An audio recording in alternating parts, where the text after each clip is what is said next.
ਵਾਹਿਗੁਰੂ ਸਾਹਿਬ JIO. ਮੈਂ ਨਾਹੀਂ ਕਛ ਹਉ ਨਹੀਂ, ਕਿਛ ਆਹੇ ਨਾ ਮੋਰਾ। ਅਵਸਰ ਲੱਜਾ ਰਾਖ ਲਿਓ, ਸਦਨਾ ਜਾਨ ਤੋਰਾ।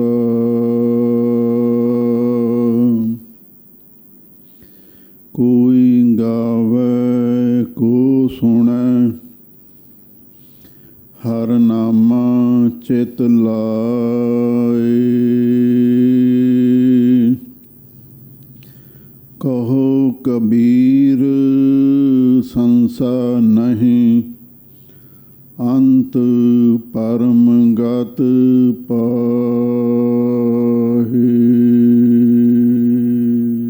ਸਤਨਾਮ ਸ੍ਰੀ ਵਾਹਿਗੁਰੂ ਸਾਹਿਬ ਜੀਓ।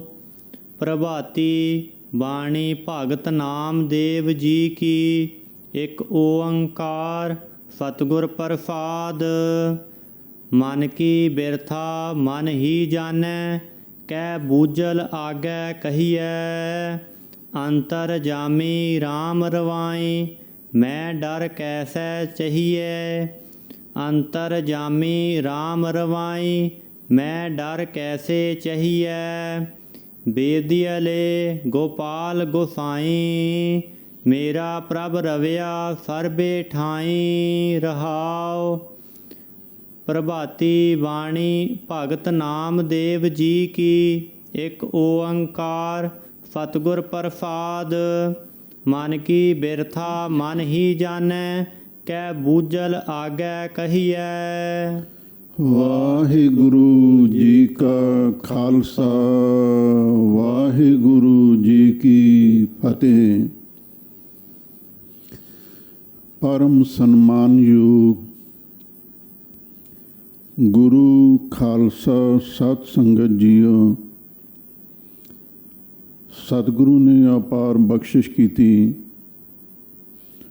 ਆਪ ਸੰਗਤਾਂ ਪਾਵਨ ਅੰਮ੍ਰਿਤ ਰੂਪ ਬਾਣੀ ਦੀ ਲੜੀਵਾਰ ਕਥਾ ਵਿਚਾਰ ਸਰਵਣ ਕਰ ਰਹੇ ਹੋ। ਬਾਣੀ ਬਿਰਲੋ ਵਿਚਾਰ ਸੀ ਜੇ ਕੋ ਗੁਰਮੁਖ ਹੋਏ। ਚੱਲ ਰਹੀ ਲੜੀਵਾਰ ਗੁਰਬਾਣੀ ਦੀ ਕਥਾ ਪ੍ਰਭਾਤੀ ਰਾਗ ਦੇ ਅੰਦਰ ਹੈ। ਪ੍ਰਭਾਤੀ ਰਾਗ ਦੇ ਅਖੀਰ ਤੇ ਗੁਰੂ ਅਰਜਨ ਦੇਵ ਮਹਾਰਾਜ ਸੱਚੇ ਪਾਤਸ਼ਾਹ ਨੇ ਭਗਤਾਂ ਦੀ ਬਾਣੀ ਲਿਖਵਾਈ ਹੈ। ਸ਼੍ਰੋਮਣੀ ਭਗਤ ਭਗਤ ਕਬੀਰ ਜੀ ਦੇ 5 ਸ਼ਬਦਾਂ ਦੀ ਵਿਚਾਰ ਆਪ ਸੰਗਤਾਂ ਨੇ ਸਰਵਣ ਕੀਤੀ ਹੈ। ਹੁਣ ਅੱਗੇ ਭਗਤ ਨਾਮਦੇਵ ਜੀ ਦੀ ਬਾਣੀ ਆਰੰਭ ਹੋ ਰਹੀ ਹੈ। ਪ੍ਰਭਾਤੀ ਬਾਣੀ ਭਗਤ ਨਾਮਦੇਵ ਜੀ ਕੀ। ਪ੍ਰਭਾਤੀ ਰਾਗ ਹੈ। ਬਾਣੀ ਭਗਤ ਨਾਮਦੇਵ ਜੀ ਦੀ ਹੈ। ਆਰੰਭ ਦੇ ਵਿੱਚ ਮੰਗਲਾਚਰਨ ਹੈ। ਇੱਕ ਓੰਕਾਰ, ਉਹ ਅਕਾਲ ਪੁਰਖ ਵਾਹਿਗੁਰੂ ਪਰਮੇਸ਼ਰ ਇੱਕ ਅਦਵੈਤ ਸਰੂਪ ਹੈ। ਓੰਕਾਰ ਸਾਰਿਆਂ ਦਾ ਪ੍ਰਕਾਸ਼ਕ, ਸਤ ਨਾਸ ਤੋਂ ਰਹਿਤ, ਗੁਰ ਪ੍ਰਸਾਦ, ਗੁਰੂ ਦੀ ਕਿਰਪਾ ਨਾਲ ਪ੍ਰਾਪਤ ਹੁੰਦਾ ਹੈ। ਭਗਤ ਨਾਮਦੇਵ ਜੀ ਨੇ ਇਸ ਪਾਵਨ ਸ਼ਬਦ ਦੇ ਅੰਦਰ ਉਸ ਅਕਾਲ ਪੁਰਖ ਵਾਹਿਗੁਰੂ ਪਰਮੇਸ਼ਰ 'ਤੇ ਕਿੰਨਾ ਭਰੋਸਾ ਹੋਣਾ ਚਾਹੀਦਾ ਹੈ ਅਤੇ ਉਸ ਦੇ ਨਾਲ ਕਿੰਨਾ ਪਿਆਰ ਹੋਣਾ ਚਾਹੀਦਾ ਹੈ, ਉਹਦਾ ਪ੍ਰਗਟਾਵਾ ਕੀਤਾ ਹੈ। ਰਹਾਉ ਦੀਆਂ ਪੰਕਤੀਆਂ ਵਿੱਚ ਭਗਤ ਨਾਮਦੇਵ ਜੀ ਫਰਮਾਉਂਦੇ ਹਨ, ਬੇਦੀ ਅਲੇ ਗੋਪਾਲ ਗੋਸਾਈ, ਮੇਰਾ ਪ੍ਰਭ ਰਵਿਆ ਸਰਬੇ ਠਾਈ ਰਹਾਓ। ਬੇਦੀ ਅਲੇ ਗੋਪਾਲ ਗੋਸਾਈ, ਗੋਪਾਲ ਜੋ ਪ੍ਰਿਥਵੀ ਦਾ ਪਾਲਕ ਹੈ। ਗੋਪਾਲ ਗਊਆਂ ਦੇ ਰਖਵਾਲੇ ਨੂੰ ਵੀ ਕਹਿ ਦਿੰਦੇ ਨੇ। ਗੋਸਾਈ ਜੋ ਪ੍ਰਿਥਵੀ ਦਾ ਮਾਲਕ ਹੈ। ਉਸ ਅਕਾਲ ਪੁਰਖ ਵਾਹਿਗੁਰੂ ਪਰਮੇਸ਼ਰ ਦੇ ਚਰਨਾਂ ਕਮਲਾਂ ਦੇ ਪ੍ਰੇਮ ਦੇ ਵਿੱਚ ਸਾਡਾ ਮਨ ਵਿੰਨਿਆ ਗਿਆ ਹੈ। ਉਹ ਹੈ ਕਿਤੇ ਮੇਰਾ ਪ੍ਰਭ ਰਵਿਆ ਸਰਬੇ ਠਾਈ। ਉਹ ਮੇਰਾ ਪ੍ਰਭੂ, ਉਹ ਮੇਰਾ ਵਾਹਿਗੁਰੂ ਸਭ ਥਾਵਾਂ 'ਤੇ ਪਰਿਪੂਰਨ ਹੋ ਰਿਹਾ ਹੈ। ਸੋ ਅੰਤਰ ਸੋ ਬਾਹਰ ਅਨੰਤ ਘਟ ਘਟ ਵਿਆਪ ਰਿਹਾ ਭਗਵੰਤ। ਜਮੀ ਤੂੰ ਹੀ, ਜਮਾਂ ਤੂੰ ਹੀ, ਮਕੀ ਤੂੰ ਹੀ, ਮਕਾਂ ਤੂੰ ਹੀ, ਜਲਸ ਤੂੰ ਹੀ, ਥਲਸ ਤੂੰ ਹੀ, ਨਦਸ ਤੂੰ ਹੀ, ਨਦਸ ਤੂੰ ਹੀ। ਕੋਈ ਐਸੀ ਥਾਂ ਨਹੀਂ ਜਿੱਥੇ ਵਾਹਿਗੁਰੂ ਨਹੀਂ ਹੈ।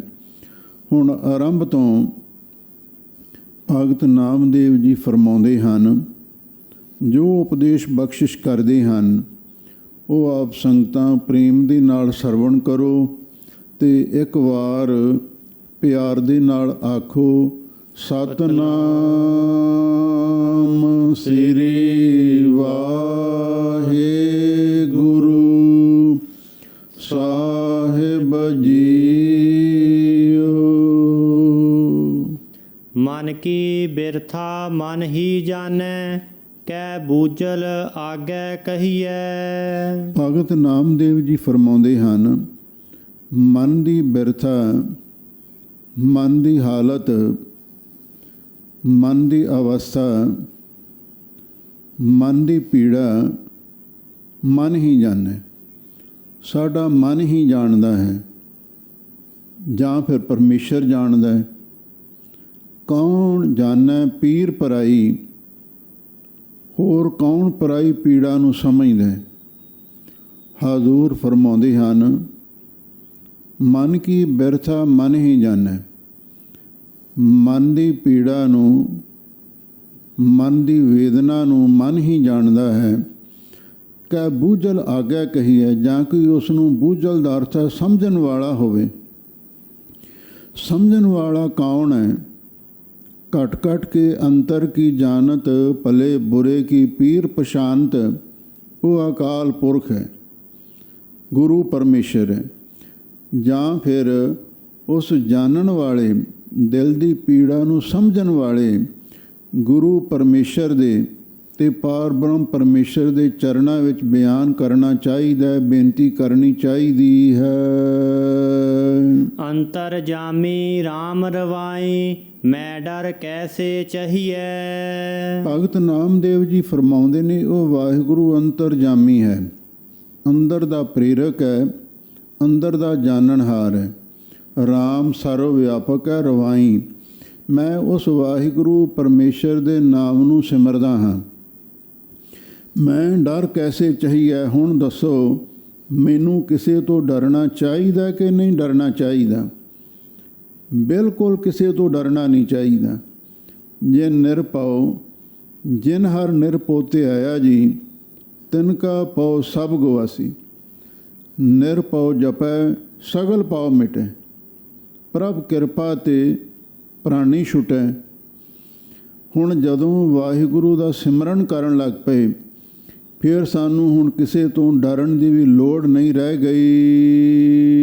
ਬੇਦੀਅਲੇ ਗੋਪਾਲ ਗੋਸਾਈ, ਉਹ ਗੋਪਾਲ ਪ੍ਰਿਥਵੀ ਦਾ ਪਾਲਕ, ਸਾਰੀ ਧਰਤੀ ਦਾ ਮਾਲਕ ਜੋ ਅਕਾਲ ਪੁਰਖ ਹੈ, ਸਾਡਾ ਮਨ ਉਸ ਵਾਹਿਗੁਰੂ ਪਰਮੇਸ਼ਰ ਦੇ ਚਰਨਾਂ ਕਮਲਾਂ ਦੇ ਪ੍ਰੇਮ ਦੇ ਕੰਡੇ ਵਿੱਚ ਵਿੰਨਿਆ ਹੋਇਆ ਹੈ। ਮੇਰਾ ਪ੍ਰਭ ਰਵਿਆ ਸਰਬੇ ਠਾਈ, ਉਹ ਮੇਰਾ ਵਾਹਿਗੁਰੂ ਸਭ ਥਾਵਾਂ 'ਤੇ ਪਰਿਪੂਰਨ ਹੋ ਰਿਹਾ ਹੈ। ਕਿ ਸਰਬੱਤਰ ਦਿਸੈ, ਕਿ ਸਰਬੱਤਰ ਭੇਸੈ, ਕਿ ਸਰਬੱਤਰ ਕਾਲੈ, ਕਿ ਸਰਬੱਤਰ ਪਾਲੈ। ਕੋਈ ਇਹੋ ਜਿਹੀ ਥਾਂ ਨਹੀਂ ਜਿੱਥੇ ਵਾਹਿਗੁਰੂ ਨਹੀਂ ਹੈ। ਰਹਾਉ ਮਾਨੈ ਹਾਟ ਮਾਨੈ ਪਾਟ ਮਾਨੈ ਹੈ ਪਾਸਾਰੀ। ਰਹਾਉ ਵਿਸਰਾਮ ਦੇ ਕੇ ਗਰੀਬਾਂ ਨਵਾਜ਼ ਸਤਿਗੁਰੂ ਜੀ ਫਰਮਾਉਂਦੇ ਨੇ, ਉਹ ਵਾਹਿਗੁਰੂ ਪਰਮੇਸ਼ਰ ਨੇ ਸਾਡਾ ਜੋ ਸਰੀਰ ਹੈ ਇਹ ਵੀ ਬੜਾ ਅਸਚਰਜ ਬਣਾਇਆ ਹੈ। ਸਾਡਾ ਸਰੀਰ 5 ਤੱਤਾਂ ਤੋਂ ਬਣਿਆ ਹੋਇਆ, ਇੰਦਰੀਏ ਰਜੋਗੁਣ ਤੋਂ ਬਣੇ ਹੋਏ ਨੇ, ਤੇ ਜਿਹੜਾ ਮਨ ਹੈ ਉਹ ਸਤੋਗੁਣ ਅੰਸ਼ ਤੋਂ ਬਣਿਆ ਹੋਇਆ। ਇਹੋ ਮਨ 5 ਤੱਤ ਕੋ ਜੀਓ। ਮਨ ਹੈ ਹਾਟ, ਸਾਡੇ ਮਨ ਦੇ ਅੰਦਰ ਹੀ ਹਾਟ ਹਟ ਹੈ, ਇੱਕ ਦੁਕਾਨ ਹੈ। ਮਨ ਹੈ ਪਾਟ, ਸਾਡੇ ਮਨ ਦੇ ਅੰਦਰ ਹੀ ਪਾਟ ਸ਼ਹਿਰ ਹੈ, ਬਾਜ਼ਾਰ ਵੀ ਸਾਡੇ ਮਨ ਦੇ ਅੰਦਰ ਹੀ ਹੈ। 14 ਹੈ ਪਵਨ ਤੇਰੇ ਹਟ ਨਾਲੇ, ਜੇਤੇ ਜੀ ਤੇਤੇ ਵਣਜਾਰੇ, ਖੁੱਲੇ ਹਟ ਹੋਆ ਵਪਾਰ, ਜੋ ਪਹੁੰਚੈ ਸੋ ਚੱਲਣ ਹਾਰ, ਜੋ ਬ੍ਰਹਮੰਡੇ ਸੋਈ ਪਿੰਡੇ, ਜੋ ਖੋਜਾ ਸੋ ਪਾਵੇ। ਸਾਡੇ ਮਨ ਦੇ ਅੰਦਰ ਹੀ ਗੁਰੂ ਦਾ ਹਟ ਹੈ, ਸਾਡੇ ਮਨ ਦੇ ਅੰਦਰ ਹੀ ਸਾਧ ਸੰਗਤ ਦਾ ਬਾਜ਼ਾਰ ਹੈ। ਮਨ ਹੈ ਪਸਾਰੀ, ਸਾਡੇ ਮਨ ਦੇ ਅੰਦਰ ਹੀ ਪਸਾਰੀ ਜਿਹੜਾ ਸੌਦਾ ਵੇਚਣ ਵਾਲਾ, ਉਹਨੂੰ ਪੰਸਾਰੀ ਕਹਿ ਦਿੰਦੇ ਨੇ, ਉਹ ਵੀ ਸਾਡੇ ਅੰਦਰ ਹੀ ਹੈ। ਇਹਦਾ ਮਤਲਬ ਇਹ ਹੈ ਉਹ ਅਕਾਲ ਪੁਰਖ ਵਾਹਿਗੁਰੂ ਪਰਮੇਸ਼ਰ ਸਾਡੇ ਮਨ ਦੇ ਵਿੱਚ ਵਸ ਰਿਹਾ ਹੈ। ਉਹੀ ਗੁਰੂ ਦੀ ਹਟ ਹੈ, ਉਹੀ ਗੁਰੂ ਦਾ ਬਾਜ਼ਾਰ ਹੈ, ਉਹੀ ਪਸਾਰੀ ਹੋ ਕੇ ਸੌਦਾ ਵੇਚ ਰਿਹਾ ਹੈ। ਮਾਨੈ ਵਾਸੈ ਨਾਨਾ ਭੇਦੀ, ਭਰਮਤ ਹੈ ਸੰਸਾਰੀ। ਮਨ ਵਾਸੈ ਨਾਨਾ ਭੇਦੀ, ਨਾਨਾ ਤਰ੍ਹਾਂ ਦੀ ਭੇਦ ਵਾਲੀ ਭਾਵ ਵੰਨ ਸੁਵੰਨੀ ਸ੍ਰਿਸ਼ਟੀ ਨੂੰ ਰਚਣ ਵਾਲਾ ਮਨ ਹੈ ਵਾਸਾ ਸਾਡੇ ਮਨ ਦੇ ਅੰਦਰ ਹੀ ਵਸ ਰਿਹਾ ਹੈ। ਭਰਮਤ ਹੈ ਸੰਸਾਰੀ, ਪਰ ਸੰਸਾਰੀ ਮਨੁੱਖ ਦੀ ਜਿਹੜੀ ਸੁਰਤ ਹੈ ਉਹ ਬਾਹਰ ਭਟਕਦੀ ਫਿਰਦੀ ਹੈ। ਕਰ ਹੀ ਮੈਂ ਅੰਮ੍ਰਿਤ ਭਰਪੂਰ ਹੈ, ਮਨ ਮੁਖਾਂ ਸਾਧ ਨਾ ਪਾਇਆ, ਜਿਉਂ ਕਸਤੂਰੀ ਮਿਰਗ ਨਾ ਜਾਣੈ, ਭਰਮ ਦਾ ਭਰਮ ਭੁਲਾਇਆ। ਜਿਵੇਂ ਕਸਤੂਰੀ ਦਾ ਨਾਪਾ ਹੀਰੇ ਹਰਨ ਦੀ ਨਾਭੀ ਵਿੱਚ ਹੁੰਦਾ, ਪਰ ਉਹ ਭਰਮ ਦੇ ਵਿੱਚ ਭੁੱਲਿਆ ਹੋਇਆ ਬਾਹਰ ਭਾਲਦਾ ਫਿਰਦਾ। ਕਸਤੂਰੀ ਕੈ ਭੁੱਲੜੈ ਗੰਦੇ ਡੁੰਮ ਪਈ ਆਸ, ਕਸਤੂਰੀ ਦੇ ਭੁਲੇਖੇ ਜਿਹੜੇ ਗੰਦੇ ਛੱਪੜ ਨੇ, ਛੰਭ ਨੇ, ਉਹਨਾਂ ਵਿੱਚ ਛਾਲ ਮਾਰ ਦਿੰਦਾ, ਆਪਣੀ ਜਾਨ ਗਵਾ ਲੈਂਦੇ। ਆ ਜਿਹੜੇ ਸ਼ਰਾਬ ਕਬਾਬ ਦੇ ਪਿਆਲੇ ਨੇ, ਇਹਨਾਂ ਵਿੱਚ ਜੀਵ ਰੂਪੀ ਹਰਨ ਆਪਣੀ ਜ਼ਿੰਦਗੀ ਬਰਬਾਦ ਕਰ ਦਿੰਦੇ। ਤੇ ਕਦੇ ਪਰਮ ਭੂਲਾ ਮਿਰਗ ਸਿੰਗਾਰੇ, ਕਦੇ ਭਰਮ ਦੇ ਵਿੱਚ ਭੁੱਲਿਆ ਹੋਇਆ ਹਰਨ ਝਾੜੀਆਂ ਵਿੱਚ ਜਾ ਜਾ ਕੇ ਸਿੰਗ ਪਸਾਉਂਦੇ। ਝਾੜੀਆਂ ਤੋਂ ਭਾਵ ਹੈ ਜਿਹੜੇ ਪਰਾਏ ਸਰੀਰ ਨੇ, ਪਰਾਏ ਤਨ ਨੇ, ਉਹਨਾਂ ਦੇ ਨਾਲ ਜਾ ਕੇ ਕੁਸੰਗ ਕਰਦਾ ਹੈ। ਇਹ ਸਾਡੇ ਮਨ ਦੀ ਹਾਲਤ ਹੈ। ਭਰਮਤ ਹੈ ਸੰਸਾਰੀ, ਕਸਤੂਰੀ ਦਾ ਨਾਪਾ ਅੰਦਰ ਹੁੰਦਾ ਹੈ। ਆਤਮਕ ਸੁਖ ਦੀ ਕਸਤੂਰੀ ਅਥਵਾ ਪਰਮੇਸ਼ਰ ਦਾ ਨਾਮ ਤੇ ਪਰਮੇਸ਼ਰ ਆਪ, ਉਹ ਸਾਡੇ ਅੰਦਰ ਹੀ ਵਸ ਰਿਹਾ ਹੈ। ਪਰ ਸੰਸਾਰੀ ਬੰਦਾ ਉਸ ਨੂੰ ਬਾਹਰ ਭਾਲਦਾ ਫਿਰਦਾ ਹੈ। ਗੁਰ ਕੈ ਸ਼ਬਦ ਇਹੋ ਮਨ ਰਾਤਾ, ਦੁਬਿਧਾ ਸਹਿਜ ਸਮਾਣੀ। ਗੁਰੂ ਕੇ ਸ਼ਬਦ ਰਾਹੀਂ ਸਾਡਾ ਇਹ ਮਨ ਉਸ ਵਾਹਿਗੁਰੂ ਪਰਮੇਸ਼ਰ ਦੇ ਪ੍ਰੇਮ ਦੇ, ਭਗਤੀ ਦੇ, ਨਾਮ ਦੇ ਰੰਗ ਵਿੱਚ ਰੰਗਿਆ ਗਿਆ ਹੈ। ਦੁਬਿਧਾ ਸਹਿਜ ਸਮਾਣੀ, ਹੁਣ ਸਾਨੂੰ ਆਤਮਕ ਅਡੋਲ ਅਵਸਥਾ ਪ੍ਰਾਪਤ ਹੋ ਗਈ ਹੈ, ਤੁਰਿਆ ਪਦ ਪ੍ਰਾਪਤ ਹੋ ਗਿਆ ਹੈ। ਤੇ ਜਿਹੜੀ ਦੁਬਿਧਾ ਸੀ ਭਾਵ ਅਪਾਵ ਵੀ ਹੋਣਾ, ਉਹ ਹੁਣ ਦੁਬਿਧਾ ਆਪਣੇ ਆਪ ਹੀ ਸਮਾਣੀ ਲੀਨ ਹੋ ਗਈ, ਨਾਸ ਹੋ ਗਈ। ਸਭੋ ਹੁਕਮ ਹੁਕਮ ਹੈ ਆਪੇ, ਨਿਰਭਉ ਸਮਤ ਵਿਚਾਰੀ। ਲੋ ਭਗਤ ਨਾਮਦੇਵ ਜੀ ਫਰਮਾਉਂਦੇ ਨੇ, ਸਭੋ ਹੁਕਮ, ਸਭ ਤੇ ਵਾਹਿਗੁਰੂ ਦਾ ਹੁਕਮ ਚੱਲ ਰਿਹਾ ਹੈ। ਹੁਕਮੀ ਹੋਵਨ ਆਕਾਰ, ਹੁਕਮ ਨਾ ਕਹਿਆ ਜਾਈ। ਹੁਕਮ ਹੈ ਆਪੇ, ਹੁਕਮ ਦੇ ਵਿੱਚ ਵੀ ਵਾਹਿਗੁਰੂ ਆਪ ਹੀ ਵਰਤ ਰਿਹਾ ਹੈ। ਨਿਰਭਉ ਸਮਤ ਵਿਚਾਰੀ, ਅਸੀਂ ਸਮਤ ਦਾ ਅਰਥ ਹੈ ਜਿਹੜੀ ਸਮਦ੍ਰਿਸ਼ਟੀ ਵਾਲੀ ਅਵਸਥਾ ਹੈ। ਸਾਰਿਆਂ ਨੂੰ ਇੱਕੋ ਨਿਗਾਹ ਦੇ ਨਾਲ ਦੇਖਣਾ। ਅਸੀਂ ਉਹਦੀ ਵਿਚਾਰ ਕੀਤੀ ਹੈ। ਨਿਰਭਉ, ਹੁਣ ਅਸੀਂ ਸਭ ਤਰ੍ਹਾਂ ਦੇ ਭੈ ਤੋਂ ਮੁਕਤ ਹੋ ਗਏ ਹਾਂ। ਹੁਣ ਸਾਡੀ ਐਸੀ ਅਵਸਥਾ ਬਣ ਗਈ ਹੈ, ਸਭ ਕੋ ਮੀਤ ਹਮ ਆਪਨ ਕੀਨਾ, ਹਮ ਸਭਨਾ ਕੇ ਸਾਜਨ, ਦੂਰ ਪਰਾਇਓ ਮਨ ਕਾ ਬਿਰਹਾ, ਤੋ ਮੇਲ ਕੀਓ ਮੇਰਾ ਰਾਜਨ। ਬਿਸਰ ਗਈ ਸਭ ਤਾਤ ਪਰਾਈ, ਜਬ ਤੇ ਸਾਧ ਸੰਗਤ ਮੋਹਿ ਪਾਈ। ਜਦੋਂ ਸਮਤ ਵਿਚਾਰੀ, ਸਮਦ੍ਰਿਸ਼ਟੀ ਵਾਲੀ ਅਵਸਥਾ ਦੀ ਵਿਚਾਰ ਕੀਤੀ, ਫਿਰ ਹਰ ਤਰ੍ਹਾਂ ਦੇ ਡਰ ਭੈ ਤੋਂ ਮੁਕਤ ਹੋ ਗਏ। ਜੋ ਜਨ ਜਾਨ ਭਜੈ ਪਰਖੋਤਮ, ਤਾਚੀ ਅਬਗਤ ਬਾਣੀ। ਲੋ ਭਗਤ ਨਾਮਦੇਵ ਜੀ ਫਰਮਾਉਂਦੇ ਨੇ, ਜੋ ਜਨ ਮਾਈ ਭਾਈ ਕੋਈ ਵੀ ਸ਼ਖਸ ਉਸ ਵਾਹਿਗੁਰੂ ਨੂੰ ਜਾਣੀ ਜਾਣ ਸਮਝ ਕੇ, ਪਰਖੋਤਮ ਜੋ ਉੱਤਮ ਪੁਰਖ ਹੈ, ਪੁਰਖਾਂ ਤੋਂ ਉੱਤਮ ਸ਼੍ਰੋਮਣੀ ਹੈ, ਉਹਦਾ ਭਜਨ ਕਰਦੇ ਨੇ, ਤਾਚੀ ਅਵਗਤ ਬਾਣੀ। ਫਿਰ ਉਹਨਾਂ ਦੀ ਬਾਣੀ ਵੀ ਅਵਗਤ ਦਾ ਅਰਥ ਹੈ ਵਾਹਿਗੁਰੂ ਪਰਮੇਸ਼ਰ ਦਾ ਗਿਆਨ ਬਖਸ਼ਿਸ਼ ਕਰਨ ਵਾਲੀ ਹੋ ਜਾਂਦੀ ਹੈ। ਉਹਨਾਂ ਭਗਤਾਂ ਦੀ, ਉਹਨਾਂ ਮਹਾਂਪੁਰਖਾਂ ਦੀ ਬਾਣੀ ਤੋਂ ਵੀ ਰੱਬੀ ਗਿਆਨ ਸਾਨੂੰ ਪ੍ਰਾਪਤ ਹੁੰਦਾ ਹੈ। ਅਵਗਤ ਦਾ ਅਰਥ ਜਿਸ ਦੀ ਗਤ ਪ੍ਰਾਪਤੀ ਕਠਿਨ ਹੈ, ਉਹ ਕੌਣ ਹੈ? ਅਕਾਲ ਪੁਰਖ। ਦੂਸਰਾ ਅਵਗਤ ਦਾ ਅਰਥ ਅਵਿਆਕਤ ਸਰੂਪ, ਭਾਵ ਜਿਸ ਦਾ ਕੋਈ ਵਜੂਦ ਨਹੀਂ ਹੈ। ਜਿਵੇਂ ਸਾਡਾ ਸਰੀਰ ਹੈ, ਇਸ ਤਰ੍ਹਾਂ ਦਾ ਕੋਈ ਸਰੀਰ ਨਹੀਂ ਹੈ। ਐਸਾ ਜੋ ਅਵਿਆਕਤ ਸਰੂਪ ਵਾਹਿਗੁਰੂ ਪਰਮੇਸ਼ਰ ਹੈ, ਤੇ ਉਹਨਾਂ ਦੀ ਬਾਣੀ ਵੀ ਉਸ ਦਾ ਬੋਧ ਕਰਾਉਂਦੀ ਹੈ। ਨਾਮਾ ਕਹੈ ਜਗ ਜੀਵਨ ਪਾਇਆ, ਹਿਰਦੈ ਅਲਖ ਬਿਡਾਣੀ। ਭਗਤ ਨਾਮਦੇਵ ਜੀ ਆਖਦੇ ਨੇ ਬਈ ਮੈਂ ਤੇ ਉਸ ਜਗ ਦੇ ਜੀਵਨ ਸਰੂਪ ਅਕਾਲ ਪੁਰਖ ਵਾਹਿਗੁਰੂ ਪਰਮੇਸ਼ਰ ਨੂੰ ਪ੍ਰਾਪਤ ਕਰ ਲਿਆ ਹੈ। ਕਿੱਥੇ ਪ੍ਰਾਪਤ ਕੀਤਾ? ਹਿਰਦੈ ਅਲਖ ਬਿਡਾਣੀ। ਉਹ ਅਲਖ ਜਿਹੜਾ ਬੁੱਧੀ ਕਰਕੇ ਸਮਝਿਆ ਨਹੀਂ ਸੀ ਜਾਂਦਾ। ਬਿਡਾਣੀ ਬੜਾ ਅਚਰਜ ਸੀ, ਉਹ ਹੁਣ ਸਾਡੇ ਹਿਰਦੇ ਵਿੱਚ ਹੀ ਵਸ ਗਿਆ ਹੈ। ਪ੍ਰਭਾਤੀ ਆਦ ਜੁਗਾਦ, ਜੁਗਾਦ ਜੁਗੋ ਜੁਗ, ਤਾਕਾ ਅੰਤ ਨਾ ਜਾਣਿਆ। ਲੋ ਹੁਣ ਭਗਤ ਨਾਮਦੇਵ ਜੀ ਦੂਸਰੇ ਸ਼ਬਦ ਵਿੱਚ ਉਸ ਅਕਾਲ ਪੁਰਖ ਵਾਹਿਗੁਰੂ ਦੀ ਸਾਖਿਆਤਕਾਰਤਾ ਕਿਵੇਂ ਹੁੰਦੀ ਹੈ ਆਪਣਾ ਅਨੁਭਵ ਦੱਸਦੇ ਨੇ। ਗੋਬਿੰਦ ਗਾਜੈ ਸ਼ਬਦ ਬਾਜੈ, ਆਨੰਦ ਰੂਪੀ ਮੇਰੋ ਰਮਈਆ। ਰਹਾਓ, ਉਹ ਮੇਰਾ ਰਮਈਆ ਰਮਿਆ ਹੋਇਆ ਸਰਵ ਵਿਆਪਕ ਸਰੂਪ ਵਾਹਿਗੁਰੂ ਆਨੰਦ ਸਰੂਪ ਹੈ। ਗੋਬਿੰਦ ਗਾਜੈ ਸ਼ਬਦ ਵਾਜੈ, ਜਦੋਂ ਅਨਹਦ ਸ਼ਬਦ ਸਾਡੇ ਅੰਦਰ ਬਾਜੈ ਦਾ ਅਰਥ ਵੱਜਣ ਲੱਗ ਜਾਂਦਾ ਹੈ। ਵਾਜੇ ਅਨਹਦ ਤੂਰੇ, ਜਦੋਂ ਅਨਹਦ ਸ਼ਬਦ ਸਾਡੇ ਅੰਦਰ ਬਾਜੈ ਪ੍ਰਗਟ ਹੁੰਦਾ ਹੈ, ਗੋਬਿੰਦ ਗਾਜੈ।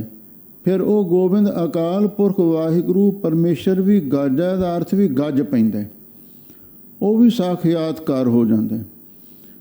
ਪਹਿਲਾਂ ਸ਼ਬਦ ਵੱਜਦਾ ਹੈ, ਉਸ ਵਾਹਿਗੁਰੂ ਦੇ ਆਗਮਨ ਦੀ ਖੁਸ਼ੀ ਵਿੱਚ ਅਨਹਦ ਸ਼ਬਦ ਨਾਮ ਬਾਣੀ ਦੇ ਵਾਜੇ ਅੰਦਰ ਵੱਜਦੇ ਨੇ, ਅਤੇ ਫਿਰ ਵਾਹਿਗੁਰੂ ਪਰਮੇਸ਼ਰ ਆਪ ਵੀ ਪ੍ਰਗਟ ਹੋ ਜਾਂਦਾ। ਇਉਂ ਭਗਤ ਜੀ ਆਪਣਾ ਅਨੁਭਵ ਬਿਆਨ ਕਰਦੇ ਨੇ। ਉਹ ਵਾਹਿਗੁਰੂ ਪਰਮੇਸ਼ਰ ਕਦੇ ਹੋਇਆ ਹੋਵੇਗਾ ਜਾਂ ਹੁਣ ਹੈ ਫੇਰ ਨਹੀਂ ਹੋਵੇਗਾ, ਤਾਂ ਭਗਤ ਜੀ ਕਹਿੰਦੇ ਨਹੀਂ, ਉਹ ਵਾਹਿਗੁਰੂ ਐਸਾ ਨਹੀਂ ਹੈ। ਆਦ ਜੁਗਾਦ ਜੁਗਾਦ ਜੁਗੋ ਜੁਗ, ਤਾਕਾ ਅੰਤ ਨਾ ਪਾਇਆ। ਆਦ ਜੁਗਾਦ ਤੋਂ ਭਾਵ ਹੈ ਉਹ ਸਦਾ ਸਦਾ ਹੀ ਹੈ।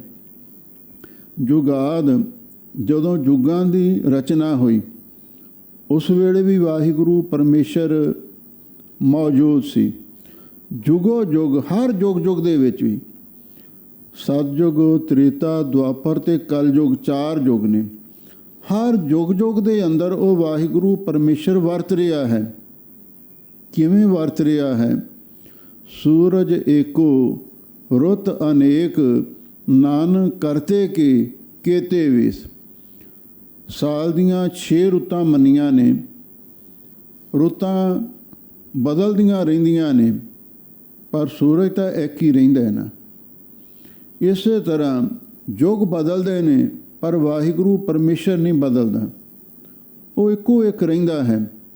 ਉਸੇ ਬਾਰੇ ਜਪਜੀ ਸਾਹਿਬ ਬਾਣੀ ਵਿੱਚ ਗੁਰੂ ਨਾਨਕ ਸਾਹਿਬ ਜੀ ਨੇ ਫਰਮਾਇਆ ਹੈ, ਆਦੇਸ ਤਿਸੈ ਆਦੇਸ, ਆਦਿ ਅਨੀਲ ਅਨਾਦਿ ਅਨਾਹਤ, ਜੁਗ ਜੁਗ ਏਕੋ ਵੇਸ। ਜੁਗਾਂ ਜੁਗਾਂ ਵਿੱਚ ਇੱਕੋ ਹੀ ਵੇਸ ਧਾਰਨ ਕਰਕੇ ਵਾਹਿਗੁਰੂ ਰਹਿੰਦਾ। ਤਾਕਾ ਅੰਤ ਨਾ ਜਾਣਿਆ।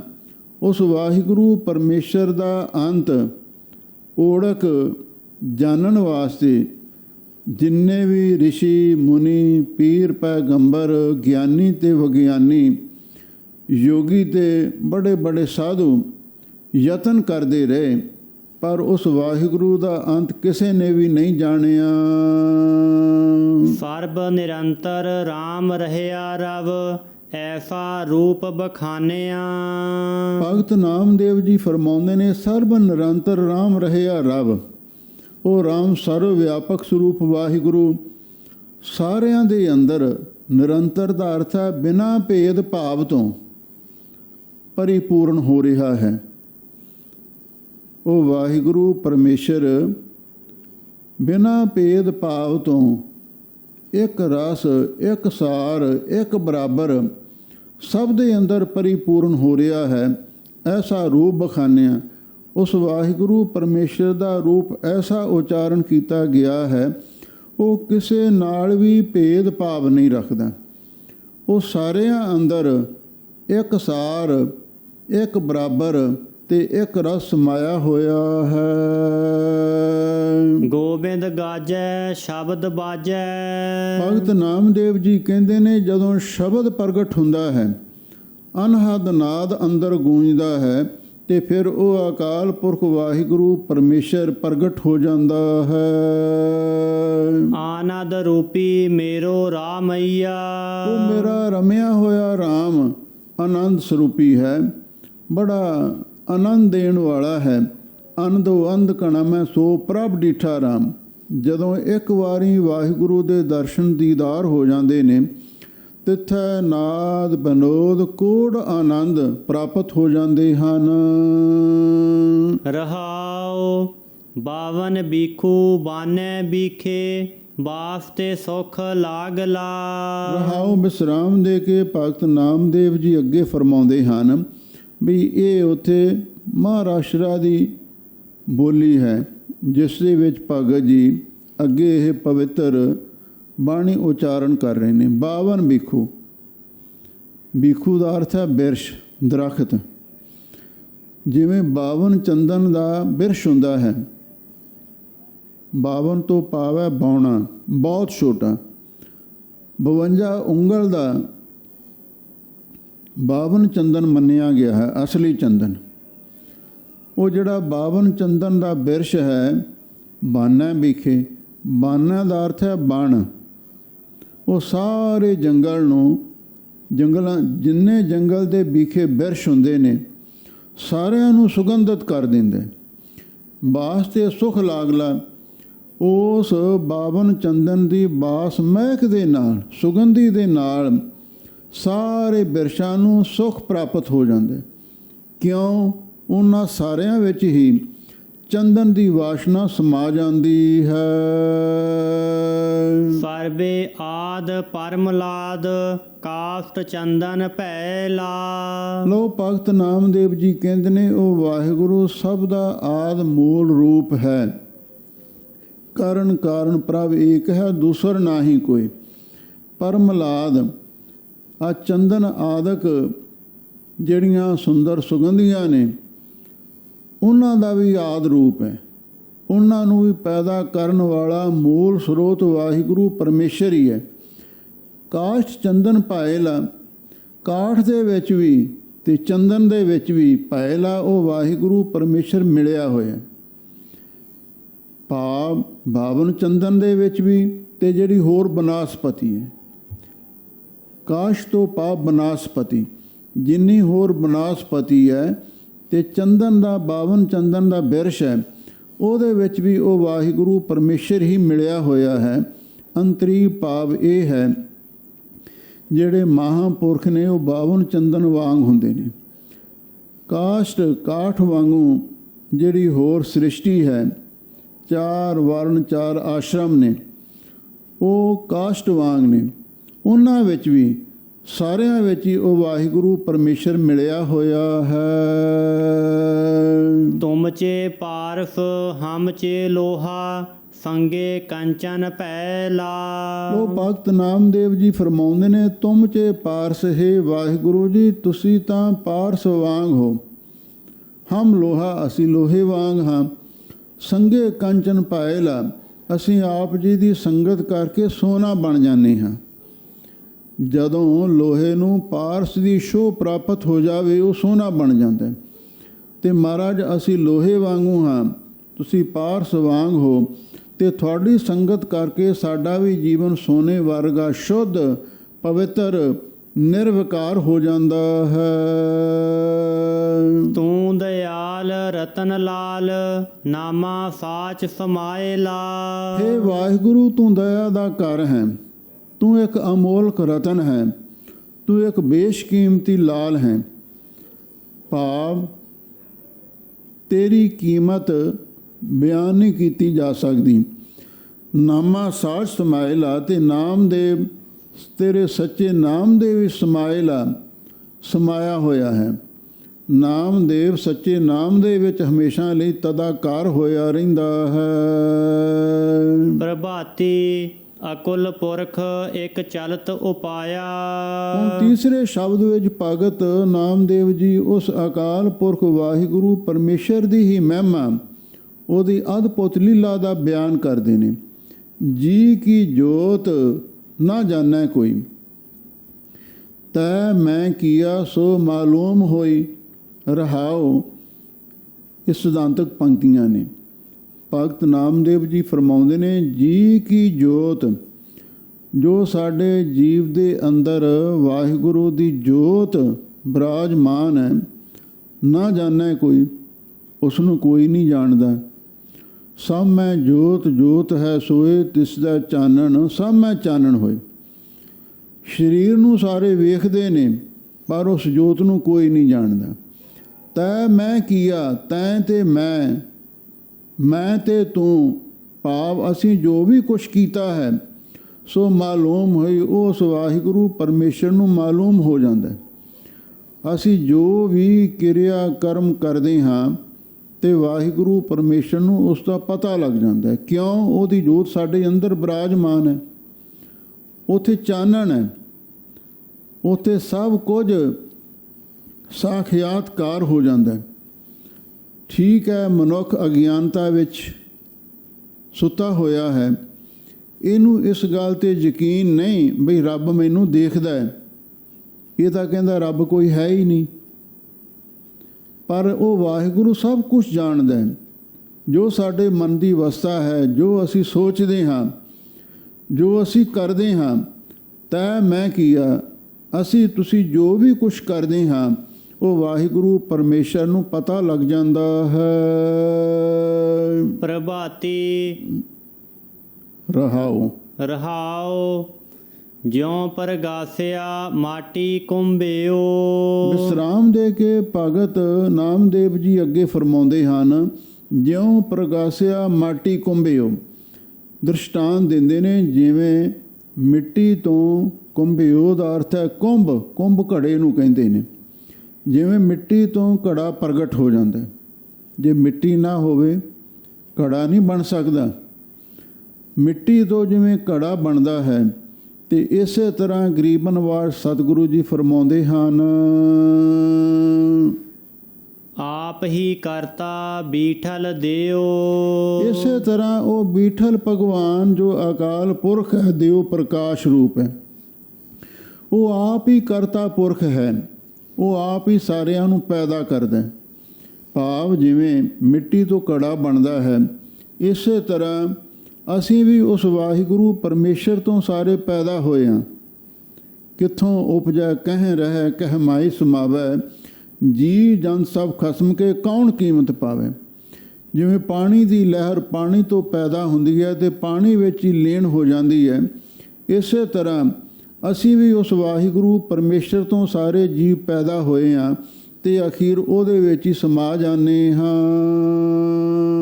ਜੀ ਕਾ ਬੰਧਨ ਕਰਮ ਵਿਆਪੈ। ਭਗਤ ਨਾਮਦੇਵ ਜੀ ਫਰਮਾਉਂਦੇ ਨੇ, ਜਿਹੜਾ ਜੀਵ ਦਾ ਕੀਤਾ ਹੋਇਆ ਕਰਮ ਹੈ, ਇਹ ਇਸ ਨੂੰ ਬੰਧਨ ਰੂਪ ਹੋ ਕੇ, ਸੰਗਲ ਰੂਪ ਹੋ ਕੇ, ਜੰਜੀਰਾਂ ਰੂਪ ਹੋ ਕੇ ਵਿਆਪੈ, ਇਹਦੇ ਗਲ ਵਿੱਚ ਪੈ ਜਾਂਦਾ। ਵੇਦ ਕੀ ਪੁੱਤਰੀ ਸਿਮਰਤ ਪਾਈ, ਸ਼ੰਕਰ ਜੇਵਰੀ ਲੈ ਹੈ ਆਈ।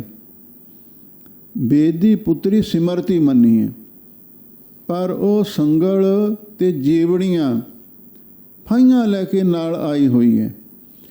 ਇਹ ਜੀਵ ਜੋ ਵੀ ਕਰਮ ਕਾਂਡ ਦੇ ਕਰਮ ਕਰਦਾ ਹੈ, ਨਿਤ ਨਮਿਤ ਪ੍ਰਾਸ਼ਚਿਤ ਕਾਮਕ ਆਦਿਕ ਅਥਵਾ ਵਿਧੀ ਨਿਖੇਧ ਰੂਪ ਜੋ ਵੀ ਕਰਮ ਕਰਦਾ ਹੈ, ਤੇ ਹੰਕਾਰ ਦੇ ਕਾਰਨ ਇਹਦੇ ਗਲ ਦੇ ਵਿੱਚ ਬੰਧਨ ਰੂਪ ਹੋ ਕੇ, ਸੰਗਲ ਰੂਪ ਹੋ ਕੇ ਇਹਦੇ ਗਲ ਦੇ ਵਿੱਚ ਪੈ ਜਾਂਦਾ ਹੈ। ਜੋ ਕਿਛ ਕੀਆ ਸੋ ਆਪੈ ਆਪੈ। ਪਰ ਵਾਸਤਵ ਦੇ ਵਿੱਚ ਜੋ ਕੁਛ ਕੀਤਾ ਹੈ, ਉਸ ਵਾਹਿਗੁਰੂ ਪਰਮੇਸ਼ਰ ਦੇ ਹੁਕਮ ਦੇ ਵਿੱਚ ਹੀ ਕੀਤਾ। ਆਪੈ ਆਪੈ, ਜੋ ਆਪਣਾ ਆਪ ਸਰੂਪ ਵਾਹਿਗੁਰੂ ਪਰਮੇਸ਼ਰ ਹੈ, ਉਹ ਸਾਡੇ ਆਪੇ ਵਿੱਚ ਬਿਰਾਜਮਾਨ ਹੈ। ਇਸੇ ਲਈ ਭਗਤ ਨਾਮਦੇਵ ਜੀ ਫਰਮਾਉਂਦੇ ਨੇ, ਜੋ ਕੁਛ ਕੀਤਾ ਉਹ ਵਾਹਿਗੁਰੂ ਨੇ ਆਪ ਕੀਤਾ ਹੈ। ਕਿਉਂ? ਸਾਡੇ ਆਪੇ ਵਿੱਚ ਉਹ ਵਾਹਿਗੁਰੂ ਬਿਰਾਜਮਾਨ ਹੈ। ਪਰ ਇਹ ਜੀਵ ਹੰਕਾਰ ਦੇ ਕਾਰਨ ਵੀ ਉਸ ਕਰਮਾਂ ਦੇ ਜੰਜਾਲ ਦੇ ਵਿੱਚ ਫਸ ਜਾਂਦਾ ਹੈ।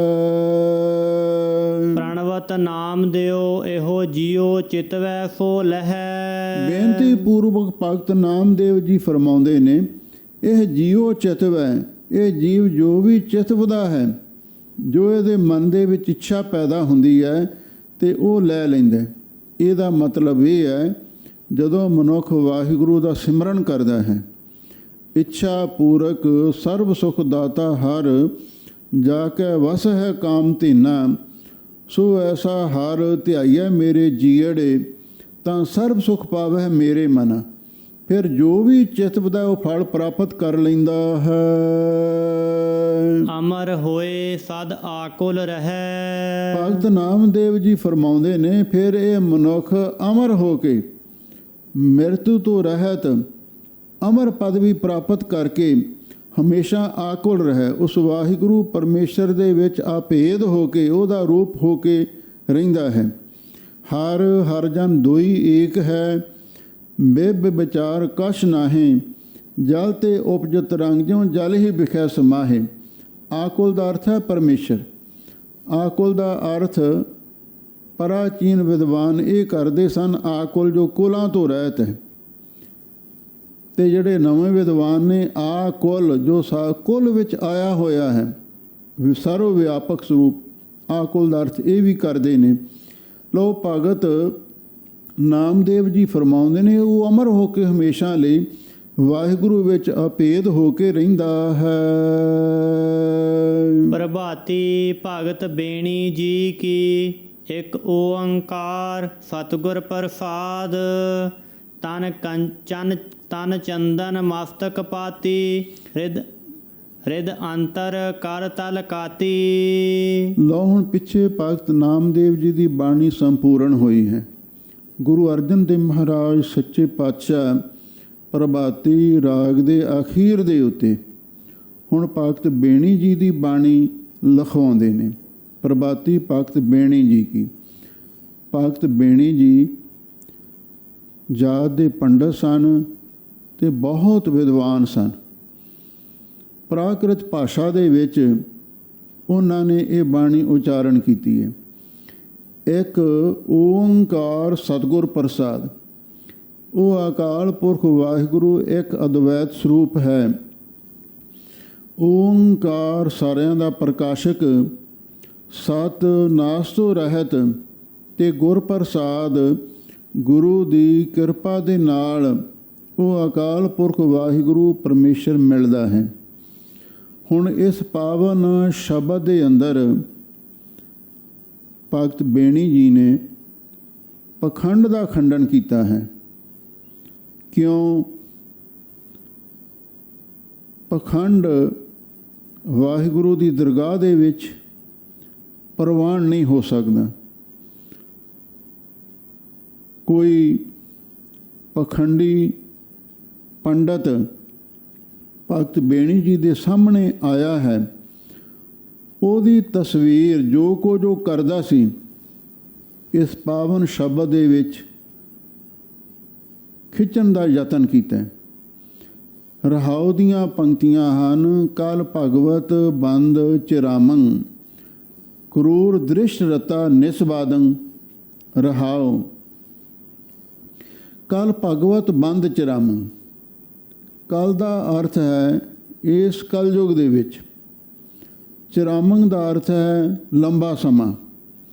ਭਗਵਤ ਬੰਦ, ਇਹ ਭਗਵਤ ਜਿਹੜਾ ਇਸ ਨੇ ਮੂਰਤੀ ਨੂੰ ਭਗਵਾਨ ਮੰਨਿਆ ਹੋਇਆ ਹੈ, ਉਸ ਮੂਰਤੀ ਦੇ ਸਾਹਮਣੇ ਬੰਦ ਦਾ ਅਰਥ ਹੈ ਨਮਸਕਾਰ ਕਰਦਾ ਹੈ।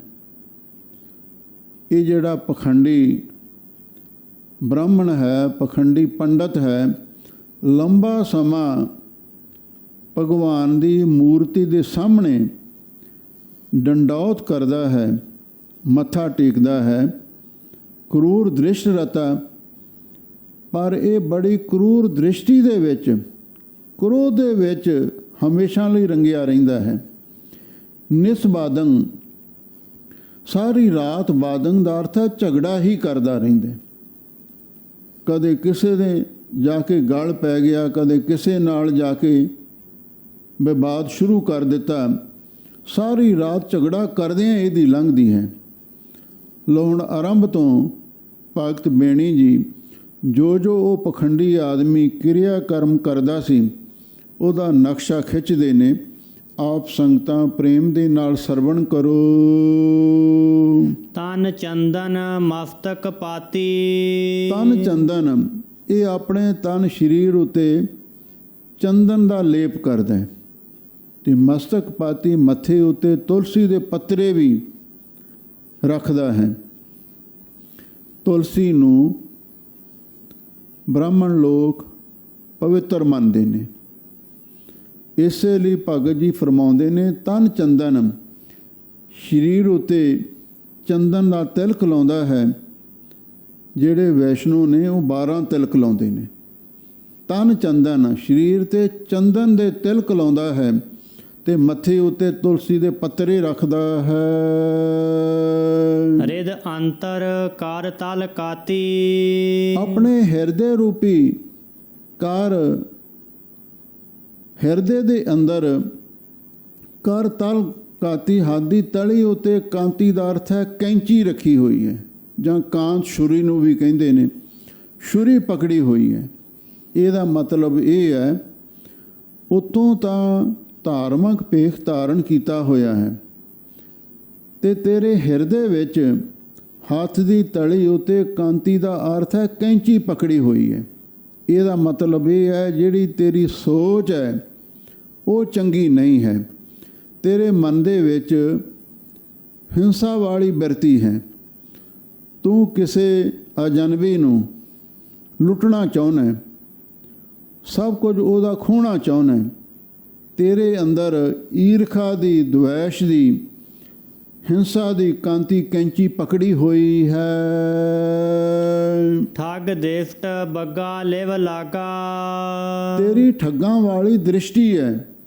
ਭਾਵ ਜਦੋਂ ਕੋਈ ਆਦਮੀ ਆਉਂਦਾ ਤੇ ਪਹਿਲਾਂ ਹੀ ਤਾੜਨ ਲੱਗ ਜਾਂਦਾ ਵੀ ਇਹ ਕੋਈ ਚੰਗੀ ਸਾਮੀ ਹੈ, ਕੋਈ ਮਾਇਆਧਾਰੀ ਹੈ, ਤੇ ਜਾਂ ਫਿਰ ਇਹ ਕੋਈ ਗਰੀਬ ਆਦਮੀ ਹੈ। ਠੱਗਾਂ ਵਾਲੀ ਦ੍ਰਿਸ਼ਟੀ ਨਾਲ ਤਾੜਦਾ ਹੈ। ਬੱਗਾ ਲਿਵ ਲਾਗਾ, ਤੇ ਬਗਲੇ ਵਾਂਗੂ ਅੱਖਾਂ ਮੀਟ ਕੇ ਸਮਾਧੀ ਲਾ ਕੇ ਬੈਠ ਜਾਣਾ ਹੈ। ਦੇਖ ਬੈਸਨੋ ਪ੍ਰਾਨ ਮੁਖ ਭਾਗਾ। ਤੇ ਜਦੋਂ ਤੂੰ ਬਗਲ ਸਮਾਧੀ ਲਾ ਕੇ ਬੈਠਦਾ ਹੈ, ਬਗਲੇ ਵਾਂਗੂ ਅੱਖਾਂ ਮੀਟ ਕੇ, ਦੇਖ ਬੈਸਨੋ, ਤੈਨੂੰ ਵੈਸ਼ਨੋ ਨੂੰ ਦੇਖ ਕੇ ਤੇ ਸਾਰੇ ਹੈਰਾਨ ਹੋ ਜਾਂਦੇ ਨੇ। ਭੋਰਾ ਵੀ ਅੰਗ ਨਹੀਂ ਹਿਲਾਉਂਦਾ। ਪ੍ਰਾਣ ਮੁਖ ਭਾਗਾ, ਇਉਂ ਜਾਪਦਾ ਜਿਵੇਂ ਇਹਦੇ ਪ੍ਰਾਣ ਹੀ ਮੁਖ ਦੇ ਵਿੱਚੋਂ ਨਿਕਲ ਗਏ ਹੋਣ। ਭਾਵ ਜਿਵੇਂ ਕੋਈ ਬੁੱਤ ਘੜ ਕੇ ਰੱਖਿਆ ਹੋਵੇ, ਇਸ ਤਰ੍ਹਾਂ ਆਡੋਲ ਹੋ ਕੇ ਆਸਣ ਲਾ ਕੇ ਬੈਠ ਜਾਣਾ ਹੈ ਤੇ ਲੋਕਾਂ ਨੂੰ ਇਹ ਸ਼ੋਅ ਕਰਦਿਆਂ ਵੀ ਮੇਰੀ ਸਮਾਧੀ ਲੱਗੀ ਹੋਈ ਹੈ। ਤੇਰਾ ਸਰੀਰ ਨਿਸ਼ਕਿਰਿਆ ਹੋ ਜਾਂਦਾ ਹੈ, ਦੇਖਣ ਵਾਲਿਆਂ ਨੂੰ ਇਹ ਜਾਪਦਾ ਜਿਵੇਂ ਇਹਦੇ ਵਿੱਚ ਪ੍ਰਾਣ ਰਹੇ ਹੀ ਨਹੀਂ, ਕੋਈ ਹਰਕਤ ਨਹੀਂ, ਕੋਈ ਕਿਰਿਆ ਨਹੀਂ, ਕੋਈ ਤੇਰੇ ਸਰੀਰ ਦੇ ਵਿੱਚ ਹਿਲਜੁਲ ਨਹੀਂ ਹੁੰਦੀ। ਇਸ ਤਰ੍ਹਾਂ ਦਾ ਤੂੰ ਪਖੰਡ ਕਰਦਾ ਹੈ। ਕਲ ਭਗਵਤ ਬੰਦ ਚਿਰਾਵੰ।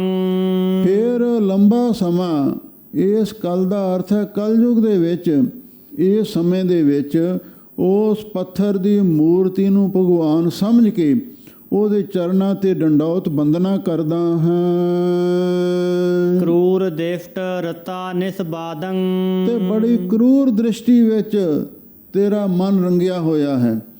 ਹਰ ਵੇਲੇ ਤੇਰੀਆਂ ਅੱਖਾਂ ਕ੍ਰੋਧ ਵਿੱਚ ਲਾਲ ਹੀ ਰਹਿੰਦੀਆਂ ਨੇ, ਤੇਰੀਆਂ ਅੱਖਾਂ ਵਿੱਚੋਂ ਅੱਗ ਨਿਕਲਦੀ ਹੈ। ਨਿਸਬਾਦੰ, ਤੇ ਸਾਰੀ ਸਾਰੀ ਰਾਤ ਝਗੜਾ ਹੀ ਕਰਦਾ ਰਹਿਣਾ ਹੈ। ਰਹਾਉ ਨਿਤ ਪ੍ਰਤ ਇਸਨਾਨ ਸਰੀਰੰ। ਵਿਸਰਾਮ ਦੇ ਕੇ ਭਗਤ ਬੇਣੀ ਜੀ ਫਰਮਾਉਂਦੇ ਨੇ, ਨਿਤ ਪ੍ਰਤ ਇਸ਼ਨਾਨ ਸਰੀਰੰ, ਤੂੰ ਨਿਤਾ ਪ੍ਰਤੀ ਹਮੇਸ਼ਾ ਸਰੀਰ ਦਾ ਇਸ਼ਨਾਨ ਵੀ ਕਰਵਾਉਣਾ ਹੈ। ਭਾਵ ਅੰਮ੍ਰਿਤ ਵੇਲੇ ਉੱਠ ਕੇ ਇਸ਼ਨਾਨ ਕਰਨਾ, ਇਹ ਤੇ ਹਰ ਸਿੱਖ ਨੂੰ ਗੁਰੂ ਦਾ ਹੁਕਮ ਹੈ। ਕਰ ਇਸ਼ਨਾਨ ਸਿਮਰ ਪ੍ਰਭ ਆਪਣਾ, ਮਨ ਤਨ ਪਏ ਆਰੋਗਾ।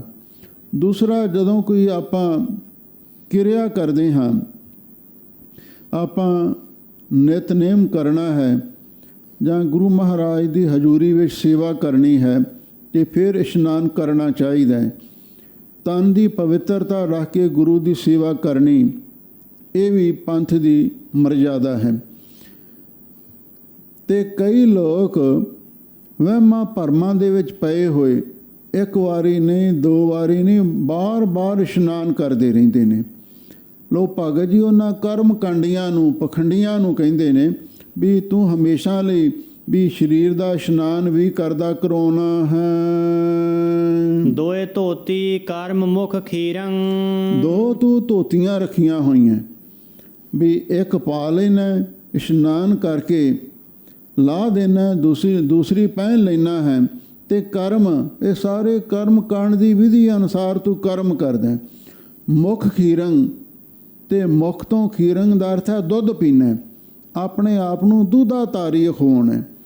ਕਿ ਇਹੋ ਜਿਹੇ ਸਾਧੂ ਮਹਾਤਮਾ ਵੀ ਹੁੰਦੇ ਸਨ, ਹੁਣ ਤੇ ਘੱਟ ਨੇ, ਜਿਹੜੇ ਕਹਿੰਦੇ ਅਸੀਂ ਅੰਨ ਨਹੀਂ ਖਾਂਦੇ, ਦੁੱਧਾ ਧਾਰੀ ਹਾਂ, ਦੁੱਧ ਹੀ ਪੀਂਦੇ ਨੇ। ਤੇ ਫਿਰ ਦੁੱਧ ਖੁੱਲ੍ਹਾ ਛਕ ਲੈਂਦੇ ਸੀ, ਫਿਰ ਭੁੱਖ ਕੀ ਲੱਗਣੀ ਸੀ। ਵੈਸੇ ਵੀ ਵੈਦਿਕ ਮਤ ਅਨੁਸਾਰ ਦੁੱਧ ਨੂੰ ਪੂਰਨ ਆਹਾਰ ਮੰਨਿਆ ਗਿਆ। ਮਨੁੱਖ ਹੋਰ ਜਿਹੜਾ ਅੰਨ ਹੈ, ਅਨਾਜ ਹੈ, ਖਾਵੇ ਚਾਹੇ ਨਾ ਖਾਵੇ, ਪਰ ਦੁੱਧ ਵਿੱਚ ਜਿਹੜੇ ਪ੍ਰੋਟੀਨ ਸਾਨੂੰ ਚਾਹੀਦੇ ਨੇ ਉਹ ਸਾਰੇ ਦੁੱਧ ਵਿੱਚੋਂ ਸਾਨੂੰ ਪ੍ਰਾਪਤ ਹੋ ਜਾਂਦੇ ਨੇ। ਇਹਦਾ ਕਾਰਨ ਕੀ ਹੈ? ਜਦੋਂ ਆਪਾਂ ਛੋਟੇ ਬੱਚੇ ਵੱਲ ਨਿਗਾਹ ਮਾਰ ਕੇ ਦੇਖਦੇ ਹਾਂ, ਨਵਜਾਤ ਬੱਚਾ ਸ਼ੀਰਖੋਰ, ਉਹ ਦੁੱਧ ਤੋਂ ਬਿਨਾਂ ਹੋਰ ਕੁਝ ਵੀ ਨਹੀਂ ਖਾ ਸਕਦਾ, ਤੇ ਫਿਰ ਉਹ ਦੁੱਧ ਦੇ ਨਾਲ ਹੀ ਉਹਦਾ ਸਰੀਰ ਵੱਧਦਾ ਫੁੱਲਦਾ ਹੈ। ਵੱਡਾ ਹੋ ਕੇ ਹੋਰ ਭੋਜਨ ਛਕਦਾ ਹੈ ਨਾ, ਪਹਿਲਾਂ ਤਾਂ ਦੁੱਧ ਦੇ ਆਸਰੇ ਹੀ ਪਲਦਾ ਹੈ।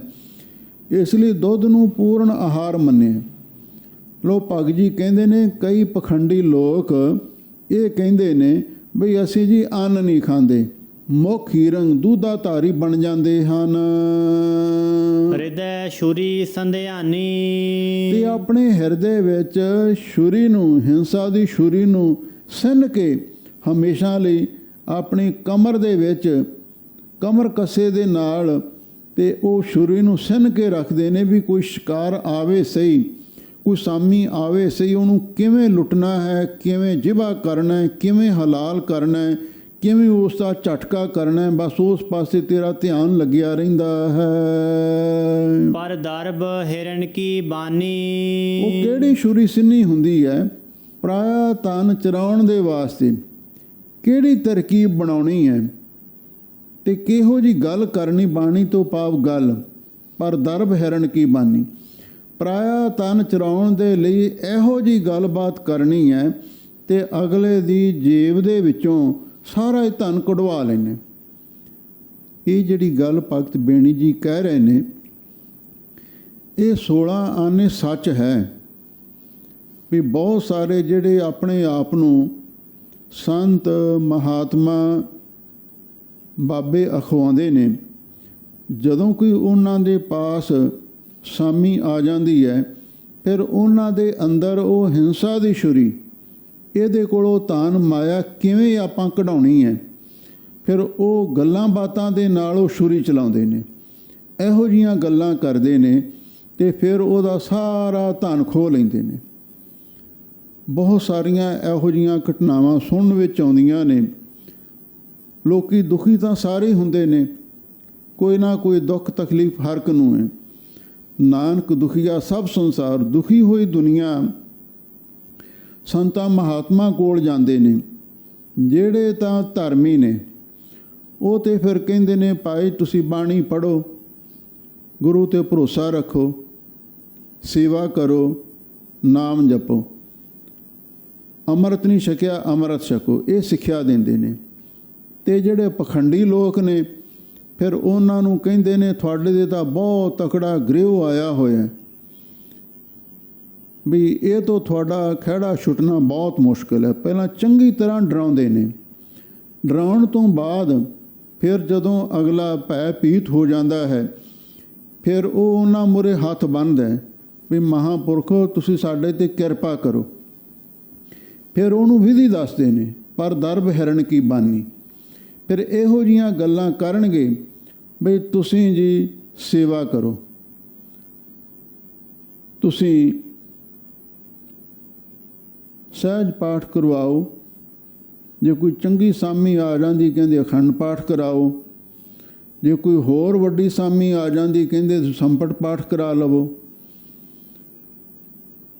ਜੇ ਤਾਂ ਰੱਬ ਨੂੰ ਅਤੇ ਗੁਰੂ ਨੂੰ ਹਾਜ਼ਰ ਨਾਜ਼ਰ ਸਮਝ ਕੇ ਆਪਾਂ ਕਿਸੇ ਦੇ ਭਲੇ ਵਾਸਤੇ ਕੋਈ ਚੰਗੀ ਗੱਲ ਕਰਦੇ ਹਾਂ, ਉਹ ਤਾਂ ਵੱਖਰੀ ਗੱਲ ਹੈ।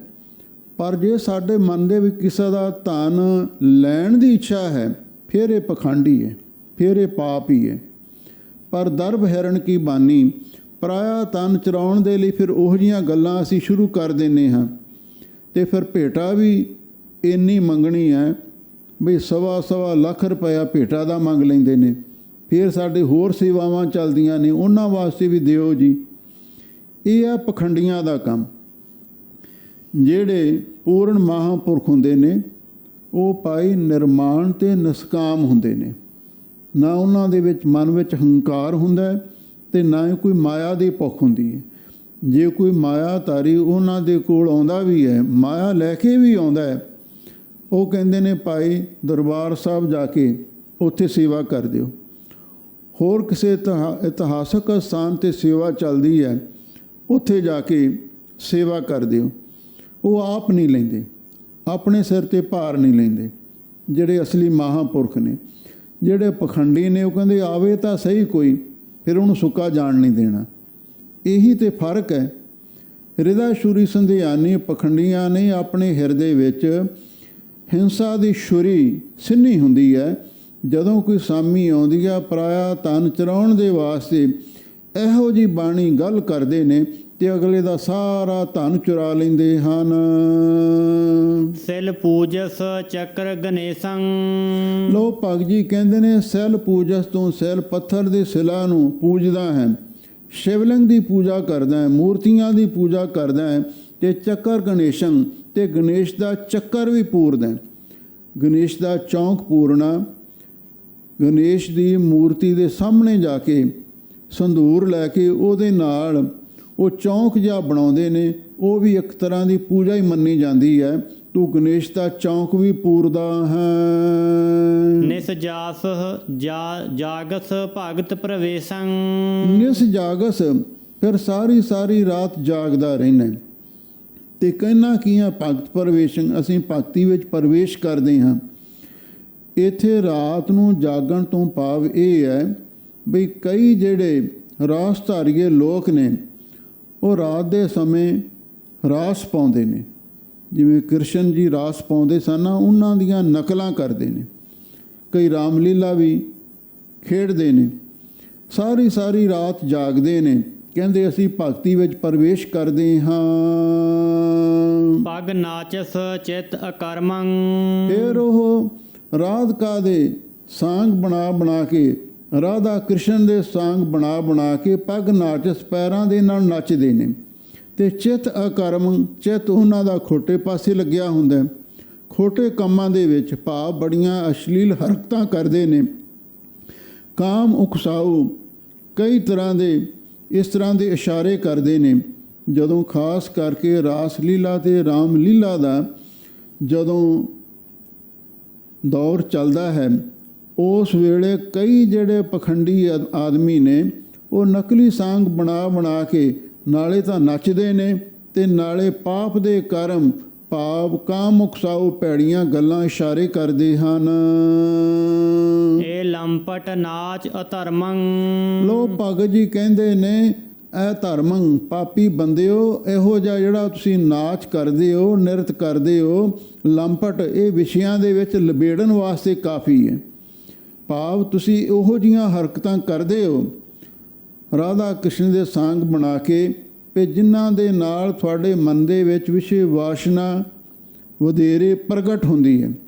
ਕਾਮ ਉਕਸਾਊ ਹਰਕਤਾਂ ਕਰਦੇ ਹੋ ਤੇ ਅਧਰਮੰ, ਇਹਨਾਂ ਦਾ ਧਰਮ ਦੇ ਨਾਲ ਤੇ ਕੋਈ ਸੰਬੰਧ ਨਹੀਂ ਹੈ। ਮ੍ਰਿਗ ਆਸਣ ਤੁਲਸੀ ਮਾਲਾ। ਫਿਰ ਮਿਰਗਸ਼ਾਲਾ ਤੇ ਆਸਣ ਲਾ ਕੇ ਬੈਠਦੇ ਹੋ ਤੇ ਤੁਲਸੀ ਦੀ ਮਾਲਾ ਗਲ ਦੇ ਵਿੱਚ ਪਾ ਕੇ ਰੱਖਦੇ ਹੋ। ਕਰ ਉਜਲ ਤਿਲਕ ਕਪਾਲਾ। ਤੇ ਹੱਥਾਂ ਨੂੰ ਉਜਲ ਦਾ ਅਰਥ ਹੈ ਸਾਫ਼ ਕਰਕੇ, ਮਿੱਟੀ ਨਾਲ ਧੋ ਮਾਂਜ ਕੇ ਜਾਂ ਸਾਬਣ ਸਰਫ ਦੇ ਨਾਲ ਚੰਗੀ ਤਰ੍ਹਾਂ ਹੱਥਾਂ ਨੂੰ ਸਾਫ਼ ਕਰਕੇ ਤੇ ਆਪਣੇ ਮੱਥੇ 'ਤੇ ਤਿਲਕ ਲਾਉਂਦੇ ਹੋ। ਹਿਰਦੈ ਕੂੜ ਕੰਠ ਰੁਦਰਾਖੰ। ਹਿਰਦੇ ਵਿੱਚ ਤੁਹਾਡੇ ਝੂਠ ਵਸਿਆ ਹੋਇਆ ਹੈ ਤੇ ਆਪਣੇ ਕੰਠ ਦੇ ਵਿੱਚ ਗਲ ਦੇ ਵਿੱਚ ਰੁਦਰਾਖ ਦੀ ਮਾਲਾ ਪਾਈ ਹੋਈ ਹੈ। ਰੇ ਲੰਪਟ ਕ੍ਰਿਸ਼ਨ ਅਪਾਖੰ। ਇਹ ਵਿਸ਼ੇ ਲੰਪਟ, ਇਹ ਮਾਇਆ ਦੇ ਨਾਲ ਖਾਚਤ ਮਨੁੱਖ ਲੋਭੀਆ। ਕ੍ਰਿਸ਼ਨ ਆਪਾਖੰ, ਕ੍ਰਿਸ਼ਨ ਦਾ ਅਰਥ ਹੈ ਕ੍ਰਿਸ਼ਨ, ਜਿਹਦੇ ਵਿੱਚ ਮੁੜੱਪਣ ਪੁਣਾ ਨਹੀਂ। ਐਸਾ ਜੋ ਅਕਾਲ ਪੁਰਖ ਹੈ ਆਪਾਖੰ, ਤੂੰ ਉਹਦੇ ਨਾਮ ਨੂੰ ਕਦੀ ਜਪਦਾ ਹੀ ਨਹੀਂ ਹੈ। ਜਿਨ ਆਤਮ ਤਤ ਨਾ ਚੀਨਿਆ। ਉਹ ਭਗਤ ਬੇਣੀ ਜੀ ਕਹਿੰਦੇ ਨੇ ਉਹ ਪਖੰਡੀਆ ਜਿਸ ਨੇ ਆਤਮਾ ਤੇ ਤਤ ਪਰਮਾਤਮਾ ਨੂੰ, ਬ੍ਰਹਮ ਨੂੰ ਨਹੀਂ ਪਛਾਣਿਆ। ਸਭ ਫੋਕਟ ਧਰਮ ਅਬੀਨਿਆ।